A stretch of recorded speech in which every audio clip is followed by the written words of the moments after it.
Hello everyone, I'm Victoria and welcome to my Instant Grammar Help. In today's video, we'll be talking about the passive voice. This is the second video in the series about the passive voice I created for you.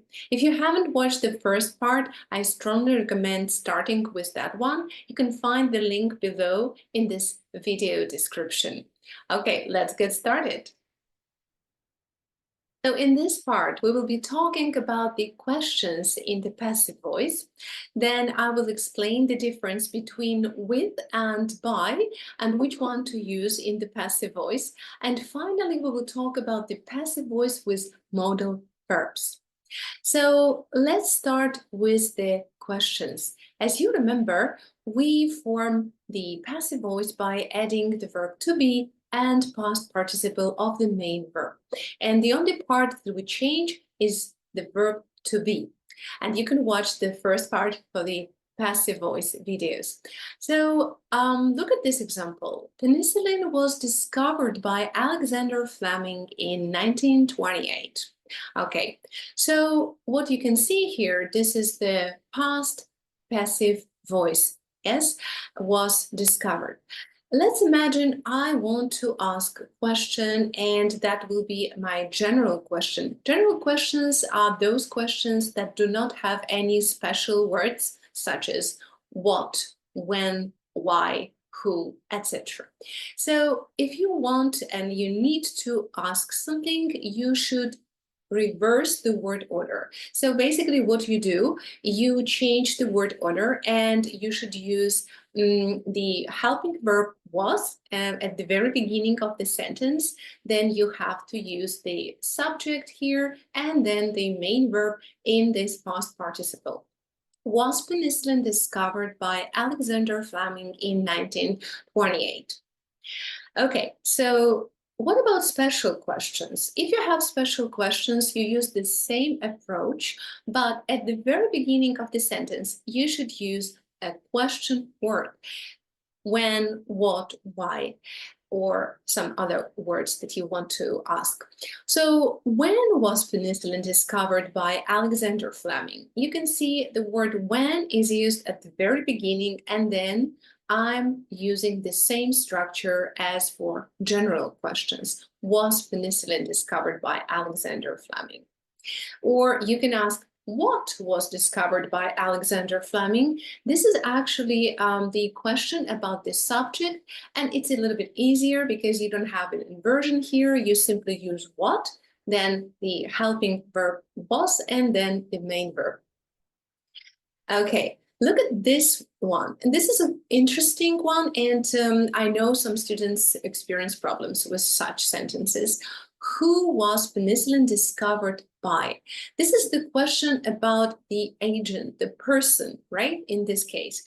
The problem is that sometimes people forget that we should use this by preposition at the very end. We cannot omit it. We should use it in English. So who was penicillin discovered by? Let's look at some other examples. Who is the project managed by? Who is the project managed by? As you can see, this is the present passive sentence. And again, we are asking about an agent in this case. So the project is managed by my brother, for example. This is the present.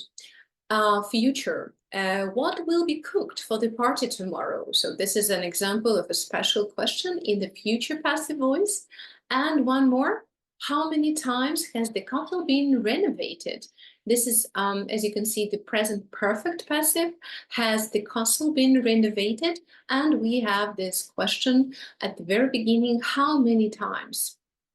All right, so now, once we're clear about the questions, let's move on and just discuss a little bit the difference between with and by. So which one to use and when? Let me show you. Look at this sentence. This house was built by my grandparents. You can see here I'm using the preposition by, and I'm talking about an agent. In this case, my grandparents built this house. Here is another sentence. This floor was cleaned with a mop, right? In this case, I'm using with. So Why and what's the difference? Let's discuss it in details. If you look at this sentence, you clearly understand that my grandparents built this house. So my grandparents is an agent, right? And who actually did this action? We use by when we talk about an agent. Who or what did the action? Not only people, you can use also things, something like that. So I'll show you in a moment another example. Or this one, still with about an agent, with the person mentioned, the cake was baked by the chef. So the chef baked this cake. That's an active sentence, right? Our agent here is the chef. That's why we're using by. Or this is another one. The car has been damaged by hail, or the car's been damaged by hail, as you can see, contraction S. So in this case, I'm using by. You can see an agent is hail, right? So this is not a person, and still we have to use by because this is our agent. So just keep in mind, that's when we use by. And when do we use with? The floor was cleaned with a mop. Okay, so we use with when we talk about instruments or material or ingredients that the agent used, right? So you can see the floor was cleaned by my mother with a mop. So I can use both actually in the sentence if I'm using one by and I'm talking about an agent, or if I don't want to mention an agent, I can simply use with to mention the instrument.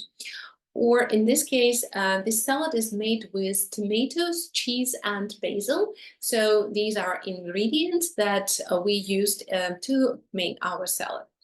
Okay, so this is quite simple, and I hope you will remember the difference between with and by in the passive voice.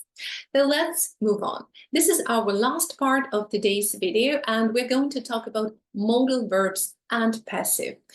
As you remember from my previous video, the formula for the passive voice is to be plus past participle. So we do the same with the modal verbs, but we will use modal verbs at the very beginning.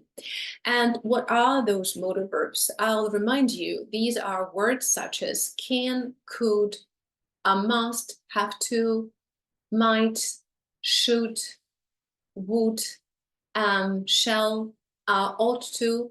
So there are some other modal verbs, but you just have to know that these are called modal verbs. They do not really describe the action. They mostly describe your attitude, right? Or ability or speculation. So not directly the action.